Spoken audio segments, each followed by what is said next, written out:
Na saída, ao conversar com jornalistas, Jair Bolsonaro aproveitou para dizer que vai torcer pelo Flamengo na final da Libertadores da América, que será amanhã em Lima, no Peru. Eu sou brasileiro, torço para o Palmeiras de São Paulo, Botafogo aqui no Rio.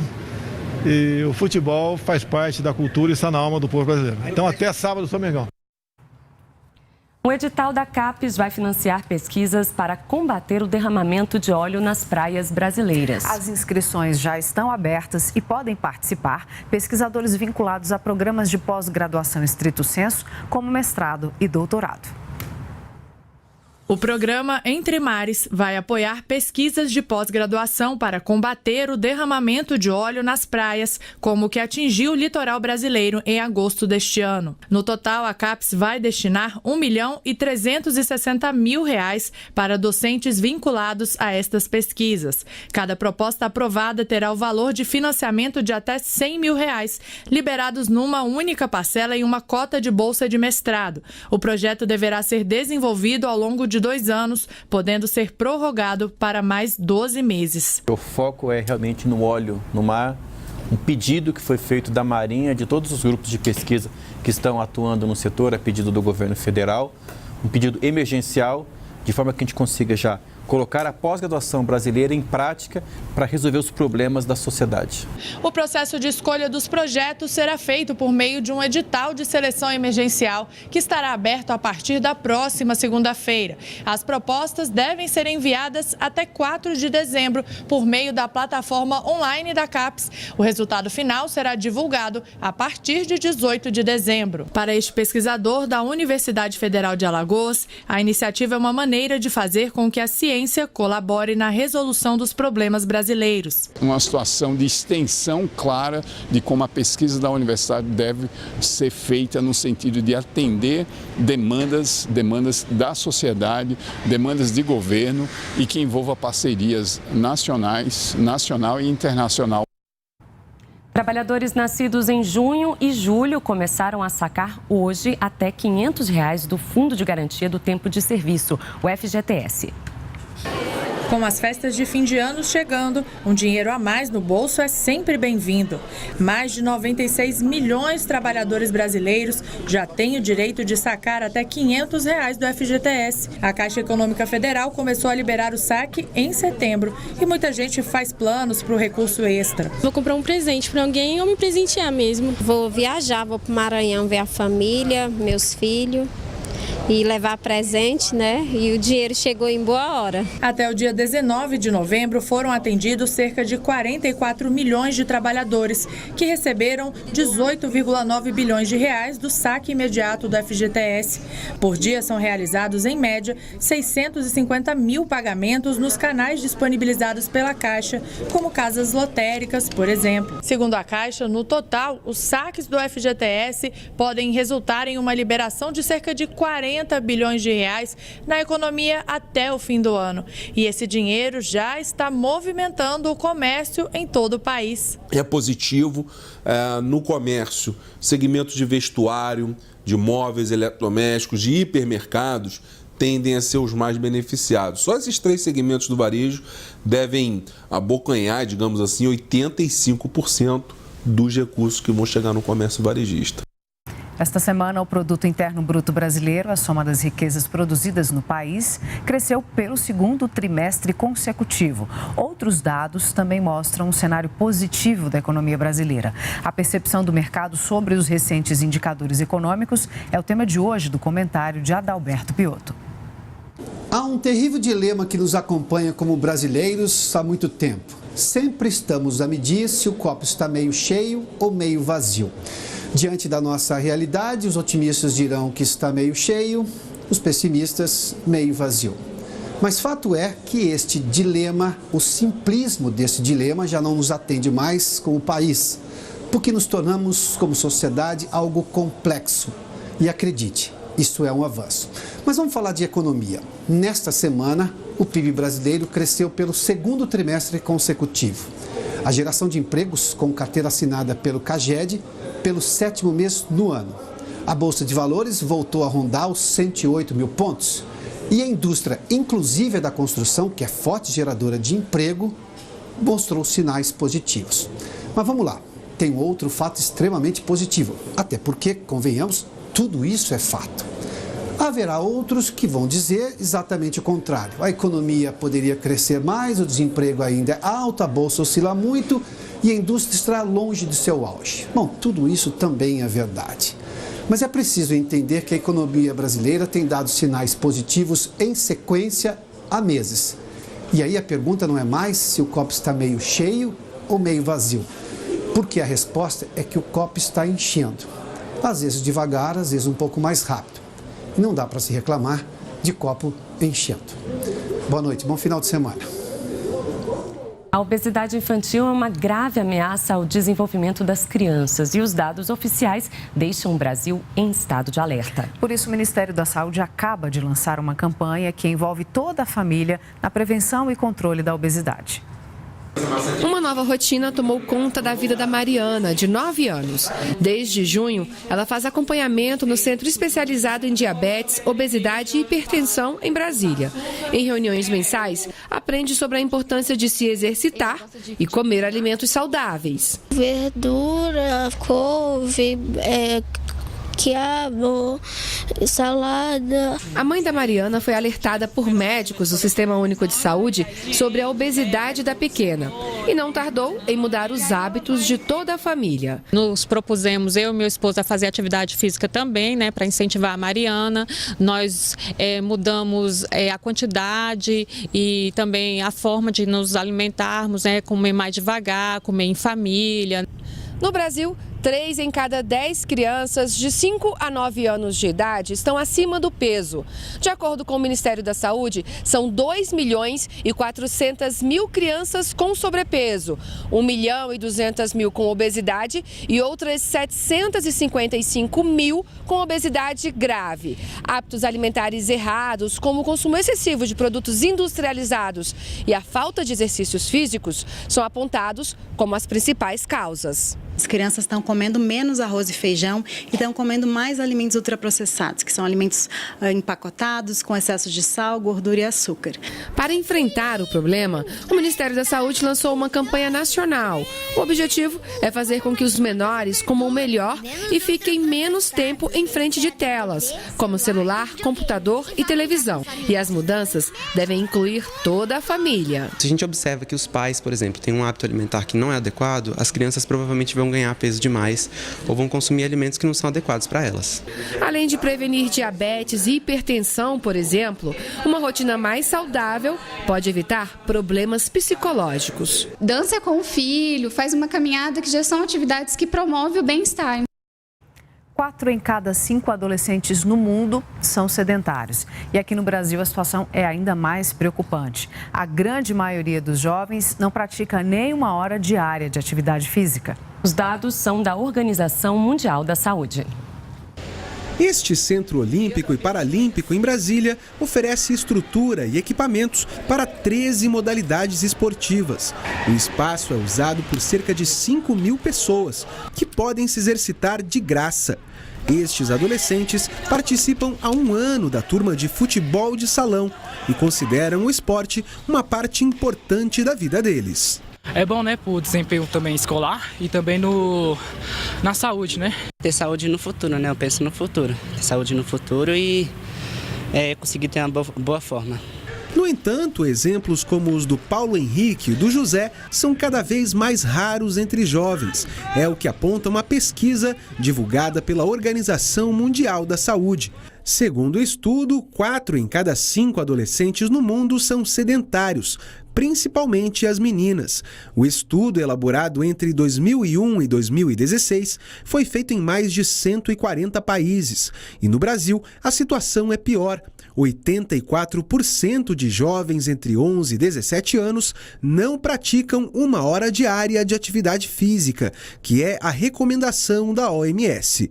Para este educador físico, o sedentarismo entre os jovens pode ser um reflexo do excesso de tecnologia. Uma bola que você dá para a criança é tirar ela lá da parte do computador, da parte dessa parte tecnológica um pouco, trazer para a rua, né? Eu acho que isso é um estímulo do pai. A prática regular de esportes desenvolve a saúde do corpo e previne uma série de doenças. Mas não é só isso. As atividades físicas também trazem impactos positivos em muitas outras áreas da vida de meninos e meninas. Ela vai ficar mais inteligente, ela vai ficar mais capaz de estudar melhor, vai oxigenar melhor o cérebro, vai ter um desempenho, vai melhorar o sono, a alimentação, a frustração, porque você ganha e perde no esporte.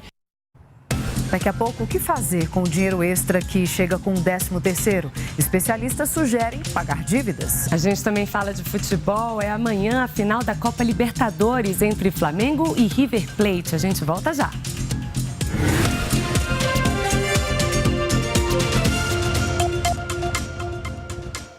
No estádio desta sexta-feira tem expectativa para a grande final da Libertadores da América entre Flamengo e River Plate e tudo sobre a rodada do final de semana do Campeonato Brasileiro. O estádio começa às 9 da noite. Até lá!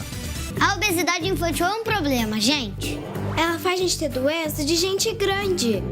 Que perigo! Pra evitar é 1, 2 e 3.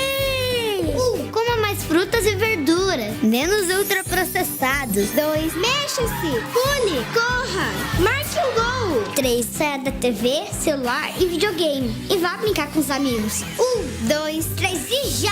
Vamos prevenir a obesidade infantil. Yeah!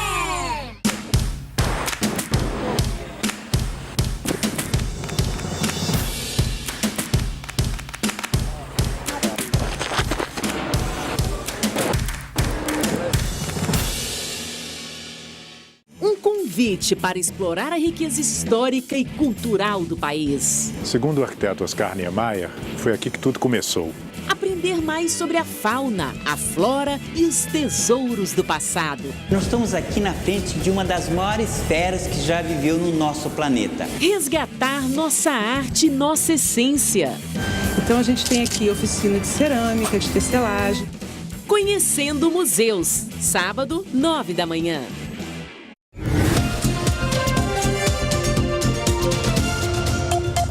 Mais de 80 milhões de brasileiros vão receber o 13º salário neste ano, isso segundo dados do DIEESE. Um dinheiro disputado por diversos setores, mas especialistas alertam que o ideal é priorizar as dívidas antes de fazer novos gastos.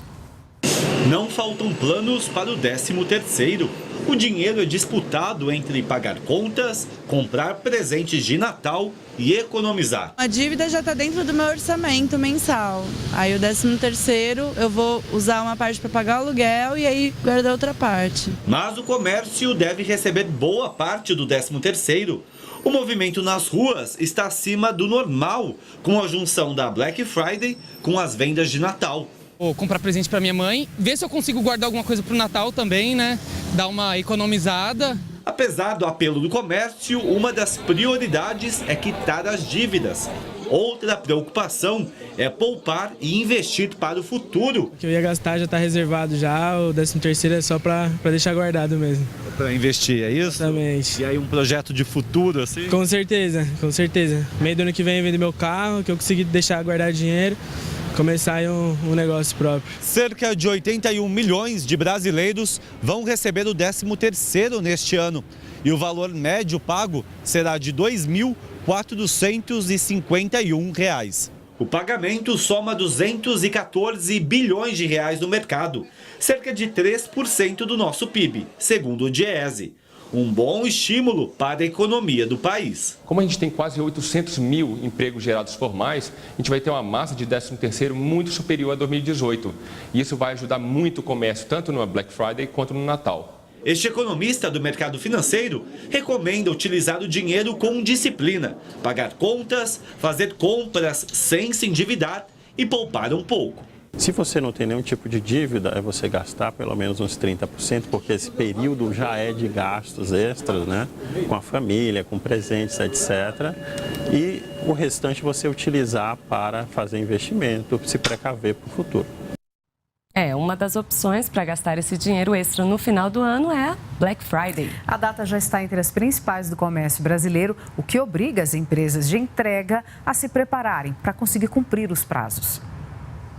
Cíntia fundou uma loja online de roupas femininas. A marca é nova, tem só 2 meses, mas já vai participar da Black Friday. Na semana que vem, as peças estarão com até 50% de desconto. A Black Friday ela é justamente um meio de alavancar a marca, é onde a gente vai conseguir divulgar, né, e atrair os novos clientes. O comércio eletrônico espera faturar quase 3 bilhões e meio de reais na Black Friday, volume 18% maior do que o do ano passado. Cada compra deve ter valor médio de R$ 340. Para organizar todo esse fluxo de mercadorias, é preciso planejar muito bem a parte de logística. Hoje a Black Friday já é a segunda data que mais movimenta o comércio no Brasil. Ela só perde para o Natal. Essa transportadora trabalha com lojas eletrônicas e costuma fazer até 60 mil entregas por mês. As mercadorias são trazidas das lojas para este galpão, onde são organizadas por CEP. Daqui, motoristas autônomos levam os produtos até os consumidores. Por enquanto, o movimento está normal, mas a expectativa é de que na semana que vem o espaço esteja lotado. Já estamos desde meados de agosto, setembro, já nos preparando, fazendo planejamento de contratação de máquinas, de entregadores também, para poder atender a expectativa deles em relação à entrega, em relação ao prazo da sua compra pela internet. Você sabe o que é a nuvem digital? É uma tecnologia para guardar arquivos na internet e desocupar espaço nos computadores e celulares pessoais. O governo federal tem usado esse sistema para facilitar a vida do cidadão.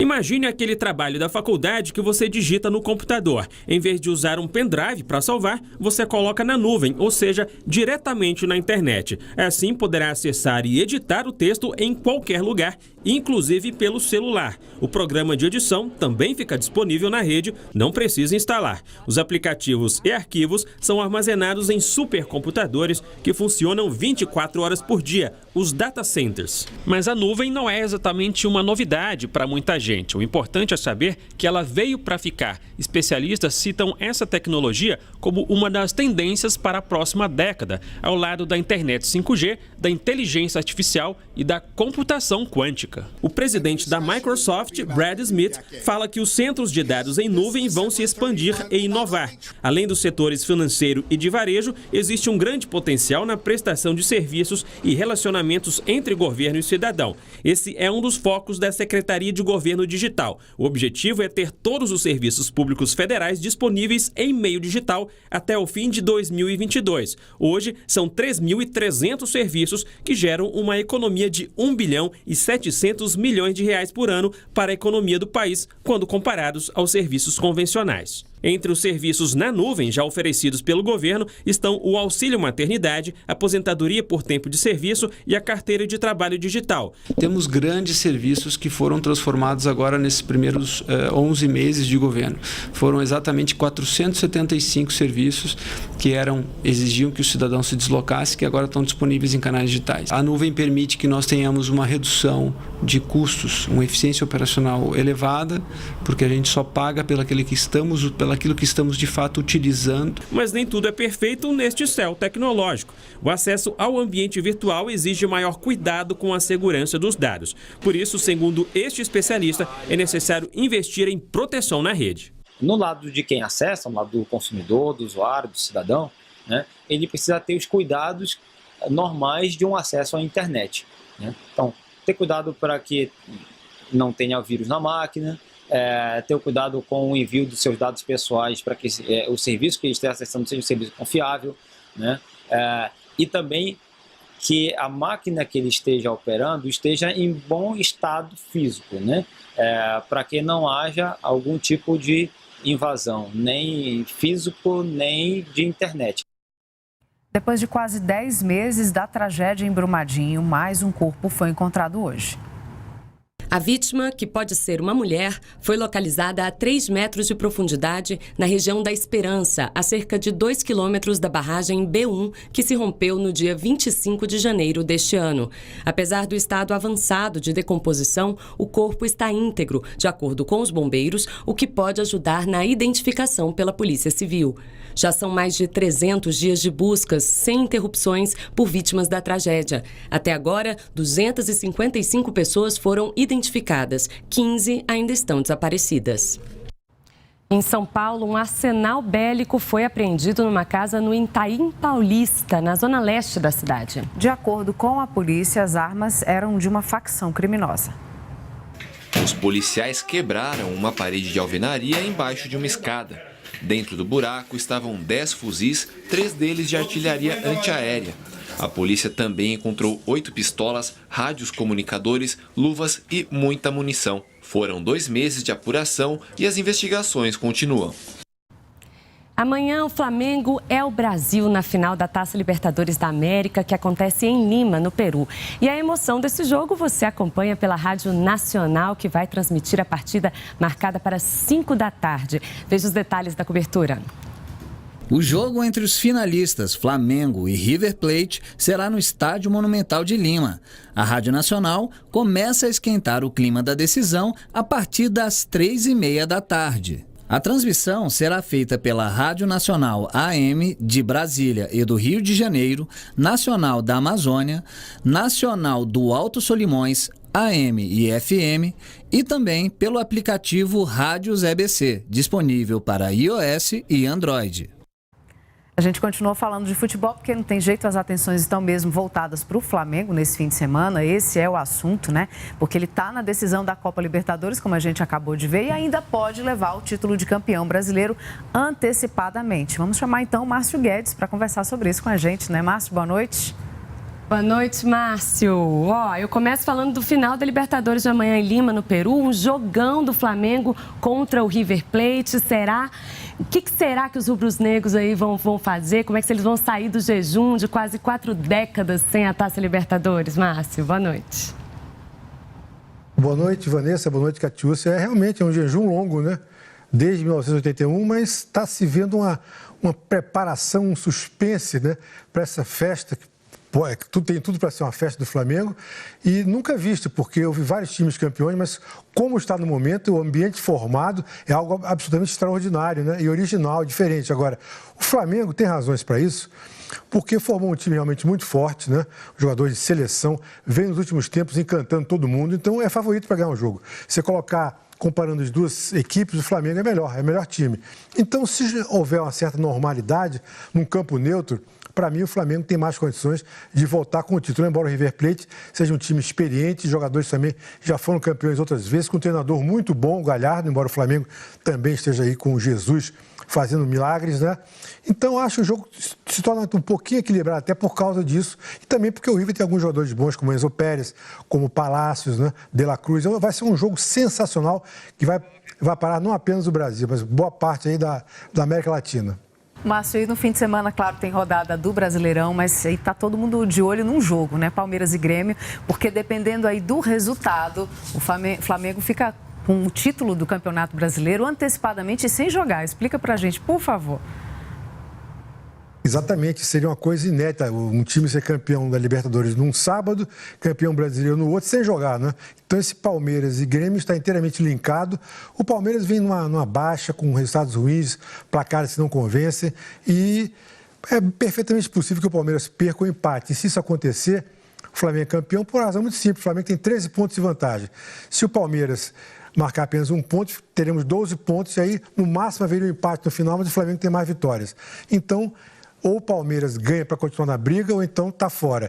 E mesmo que o Palmeiras ganhe, o Flamengo deve ser campeão brasileiro na rodada seguinte, quando o Flamengo enfrenta o Ceará no Maracanã, e aí pode haver uma outra festa. Eu não sei, nem sei nem como o torcedor Flamengo mais purista prefere ser campeão domingo sem jogar ou fazer uma grande festa no Maracanã na próxima rodada contra o Ceará. De qualquer maneira, não tenho a menor dúvida, o Flamengo é campeão brasileiro. Essa daí não tem dúvida. Tá certo, Márcio. Muito obrigada. Obrigada, Márcio. Obrigado.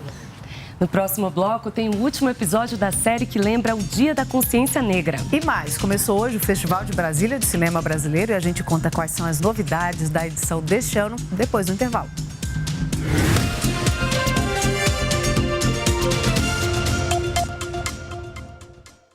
Se tiver chefe aí, que venha! Ô cabra macho arretado! Quem tu é? Eu é que quero saber quem tu é. Vai entrando aqui, não pede licença pra ninguém. Até parece que isso aqui é a casa da sogra, senhor. Eu sou o Zé Candeeiro. E daí? Então vamos clarear isso, porque tu é candeeiro e eu sou o lamparina. O Lamparina no Cine Retrô, sábado, 4 da tarde. Daqui a pouco, Estádio.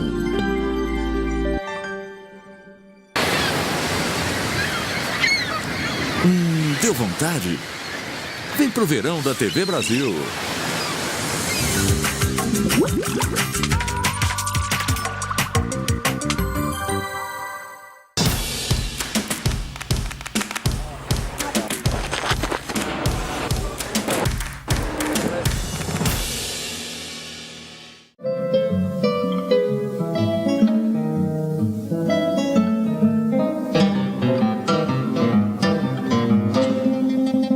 O Quaternália, ele assume um ponto único de estreia de um repertório e de estimular diferentes compositores. Partituras, domingo, 12:30.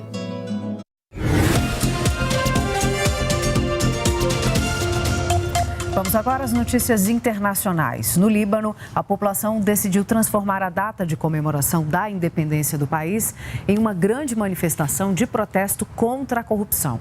As ruas das principais cidades do país foram tomadas por uma multidão de libaneses. O Líbano foi dominado pela França durante 23 anos, ocupação que durou até 1943.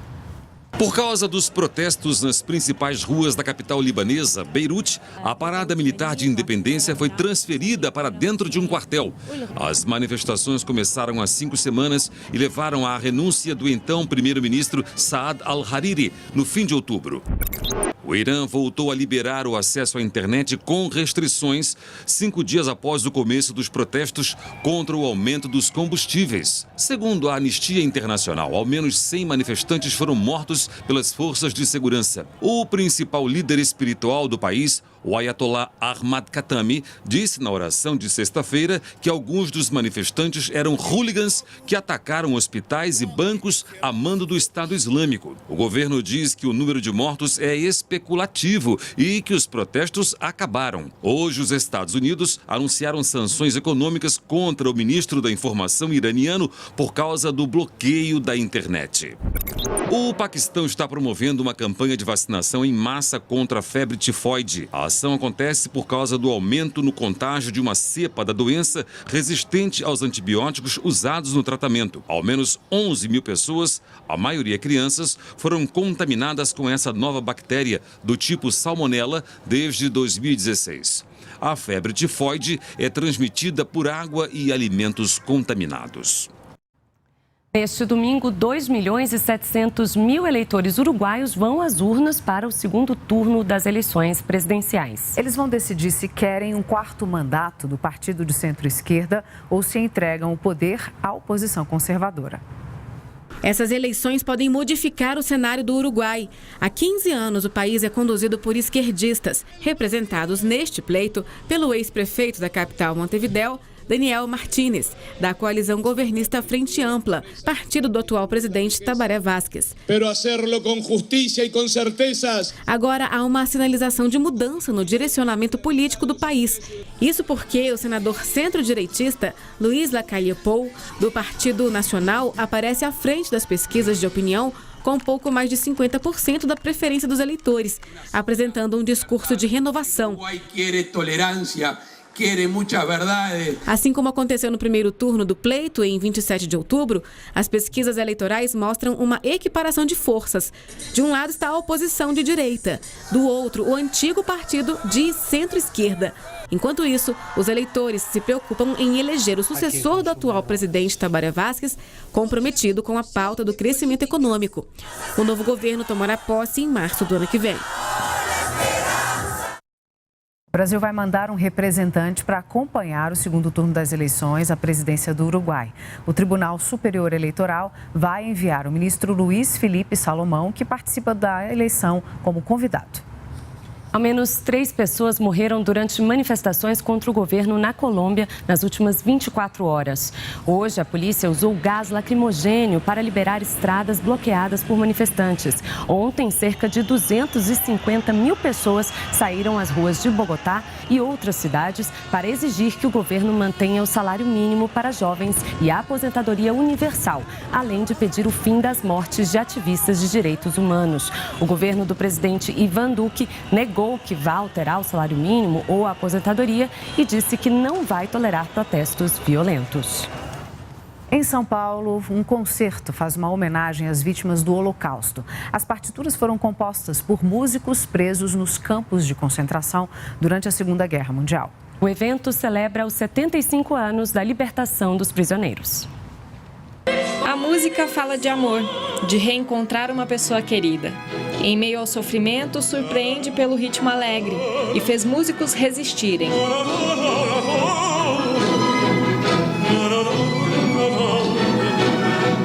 O maestro italiano Francesco Lotoro recupera e dá vida a partituras escritas por músicos que estavam confinados nos campos de concentração durante a Segunda Guerra Mundial. Em 30 anos de trabalho, ele já encontrou 8.000 partituras. Eu nunca imaginei um repertório tão extenso, mas eu consigo imaginar o poder do homem, o que o homem é capaz de fazer quando perde sua liberdade. Ele cria música usando lápis, papel, instrumentos. É um outro tipo de liberdade, mas ele recorre a ela. O trabalho ganhou visibilidade com o documentário O Maestro, dirigido por Alexandre Valente. Quando se fala do Holocausto, quando se fala dos campos de concentração, às vezes ou sempre se fala em quantidades, 6 milhões de mortos aqui, 500 mil. Isso é estatística. Mas quando uno bota um rosto, bota uma história, você transforma da vida, da humanismo. 18 peças foram executadas pela Orquestra Jazz Sinfônica.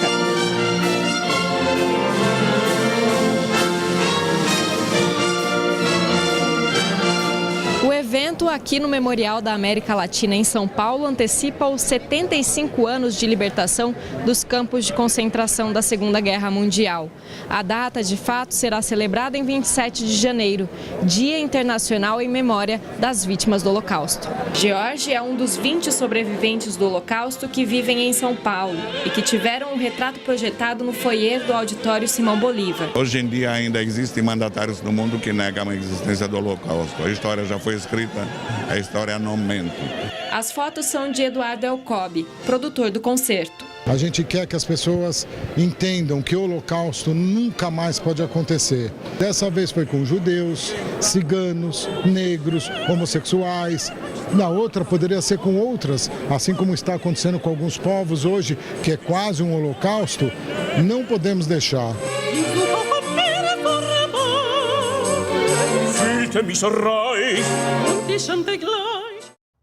E morreu hoje nos Estados Unidos, aos 75 anos, o rabino Henry Sobel. Ele teve complicações associadas a um câncer de pulmão. O rabino se destacou no Brasil pela defesa dos direitos humanos.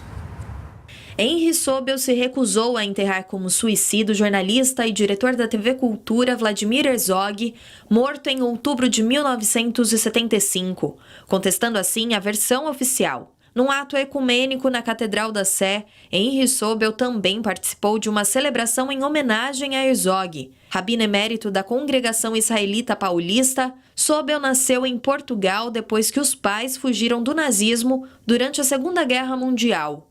O sepultamento será no domingo em Nova Jersey. Em nota, a Federação Israelita do Estado de São Paulo diz que o rabino foi uma das maiores lideranças religiosas do país e estabeleceu uma ponte entre cristãos e judeus. Começou há pouco o Festival de Brasília do Cinema Brasileiro. Esse é o mais antigo festival do país e está na edição número 52. Na programação, curtas e longas metragens distribuídos entre a mostra competitiva e mostras paralelas. Quem está lá e traz os detalhes para a gente ao vivo é o repórter Daniel Ito. Daniel, boa noite.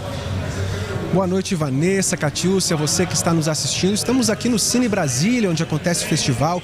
Muita gente já passou por aqui, artistas, públicos, pessoal que já entrou para acompanhar a cerimônia de abertura, que começou agora às 8 horas da noite. Este ano o festival traz 7 longas e 14 curtas na mostra competitiva na disputa do Troféu Candango. Além desses filmes, outras grandes produções do cinema nacional. Uma das mais esperadas é Cine Marrocos, de Ricardo Calil, uma obra que foi pré-selecionada para o Oscar na categoria documentário. Outros destaques do festival são os filmes O Traidor, de Marco Bellocchio, Giocondo Dias, Ilustre Clandestino, de Vladimir Carvalho, e também o filme Boca de Ouro, de Daniel Filho. O festival esse ano também oferece oficinas e mostras paralelas aqui no Cine Brasília e também em outras 6 regiões do Distrito Federal, além de exibições itinerantes do Cine Fusca, que vai percorrer o Distrito Federal para levar o festival para outros públicos. Na edição deste ano, o grande homenageado do festival é o ator Stepan Nercessian, goiano com 49 anos de carreira e que marcou o cinema e o teatro brasileiros. O festival aqui de Brasília vai até o dia 1º de dezembro. Voltamos ao estúdio. Obrigada, Daniel. E no último episódio da série Ubuntu, Você, Eu Sou, Nós Somos, vamos falar sobre protagonismo. Você vai ver que a representatividade negra vem ganhando novos lugares e que a internet tem sido uma importante aliada no debate e na construção de novas narrativas que transformam rumos da nossa história.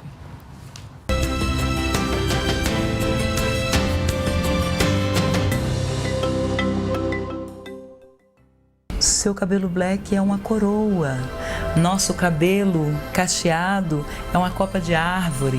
A sua pele preta, ela é ébano, ela é tesouro, ela é preciosidade. Nos contaram que nós fomos escravizados, mas não nos contaram que nós éramos reis e rainha. Não nos contaram que nós vínhamos de reinados do antigo Daomé, do Alto Volta, de vários outros espaços. Não nos contaram que nós éramos de vários grupos étnicos. Isso faz parte da nossa construção de representatividade. Esse protagonismo que a gente tem buscado cada vez mais não pode ser confundido com qualquer representatividade. Porque assim, se você tem um filme, uma novela, em que o personagem, o ator, a atriz, negro ou negra, é só mais um personagem com uma arma na mão, é mais um personagem mendigo, é mais um personagem escravizado, isso não nos representa mais.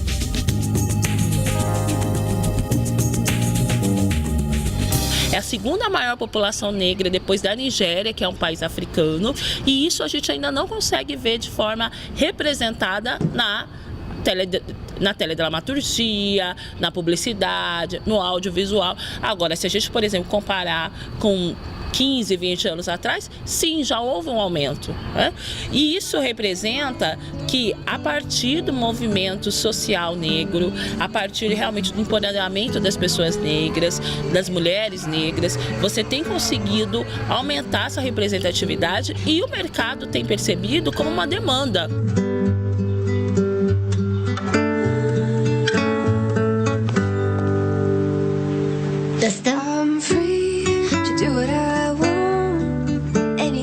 Hoje, por exemplo, os blogs, os espaços de YouTube, os canais que as pessoas estão criando, né, estão levando essa temática. E isso é muito positivo. Terceira dica: deixe o seu cabelo reinar, gente. Busque referências, inspirações, pessoas que te inspiram, pessoas que contemplem você. Agora eu te pergunto, o que te fez acreditar que esse nariz aqui é feio e esse daqui é bonito? Por que é que os dois não podem ser bonitos? Um nariz fofinho desses. Essas referências do que é bonito, o que é feio, não nascem com a gente. Elas são aprendidas e nós podemos sim questioná-las e parar de reforçá-las. Para mim, hoje é essencial que nós consigamos construir as nossas próprias narrativas e as nossas próprias referências. É disso que eu tô falando, sabe? De construção de referências, de construção de referências positivas. Eu amo essa gengiva marronzinha, sério. Eu acho muito, muito bonitinha. Se eu sorrio e ela não aparece, eu mal me reconheço. Eu vejo a internet como essencial para a construção de novas narrativas. As redes sociais trazem uma autonomia para os criadores de conteúdo. Por isso a gente percebe que sim, algumas discussões que antes estavam somente na universidade, somente em rodas, hoje alcançam milhares de pessoas. Hoje a gente, com uma liberdade de fala, com uma liberdade de ter conteúdos na internet, de ter uma publicidade e uma comunicação mais massiva, como que a gente utiliza isso para se conectar, e não só dentro do Brasil, mas com co-irmãos no mundo inteiro, e entender que a gente hoje pode sim ter um lugar descentralizado, de resgate e de crescimento. E aí falar de mercado, falar de competição, falar da dita igualdade. Existe um ponto muito positivo que é a consciência de que a pessoa é negra, né? Isso não tem uma idade correta para acontecer. Existem pessoas hoje com 40, 50, 60 anos se descobrindo negra, parando para pensar sobre isso. E a partir desse momento acontece um renascimento para a pessoa. É um trabalho que eu faço que é como se eu estivesse plantando sementes, né? Para diminuir o racismo, para diminuir o preconceito, para melhorar a autoestima, a autoconfiança. Então eu tenho muitas histórias, sabe? Muitas, assim, de crianças que mudaram o comportamento na escola, que melhoraram suas notas, que criou um rol de amigos, porque conseguiu autoconfiança, melhorou a autoestima. O que é, então, você ter um autoconceito positivo? É você se sentir à vontade com as suas raízes, com a sua estética. E onde é que a gente quer estar? A gente quer estar em todos os lugares. A gente quer produzir moda, a gente quer ser médico, professor, a gente quer famílias negras vivas, a gente quer juventude negra viva.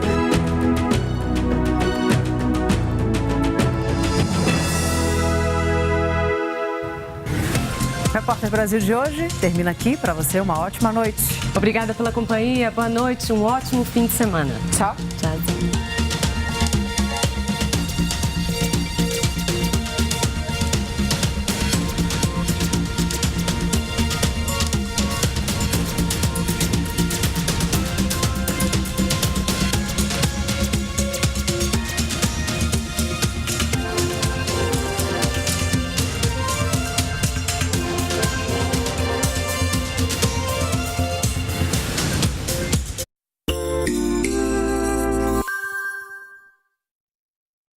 A seguir, Estádio.